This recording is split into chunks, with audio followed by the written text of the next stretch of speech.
Welcome to Chillin' 101. We hope this video helps. You start by checking mode because radians versus degrees changes trig outputs. Set mode now. Once done, clear the screen so prior graphs won't interfere and open the y equals or function editor. Next, type the expression carefully, use for powers, parentheses around numerators and denominators, and negative signs in front of parentheses when needed. Make sure to include multiplication explicitly. 2x as 2 asterisk x. This prevents parsing errors. It speeds plotting and gives. Now you adjust the viewing window so the curve appears. Set xmin, xmax, and xscl, then imin, imax, and iscal to control scale. Once adjusted, preview with zoom, try zoom fit to auto scale or zoom standard for a predictable view. After that, press graph to render. It may take a moment for complex functions.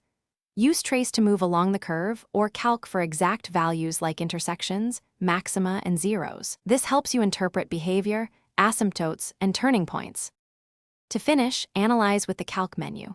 Find zeros, minima, maxima, and intersections for exact coordinates. Once done, record or copy values. You can also store functions and variables for later use. If your graph is missing, check syntax errors, hidden domains from roots or logs, and overly large x or y ranges that push the curve off-screen. Make sure to reset the window or reboot the calculator only after saving work, if it's unresponsive. A soft reset often clears glitches without data loss. Thanks for watching.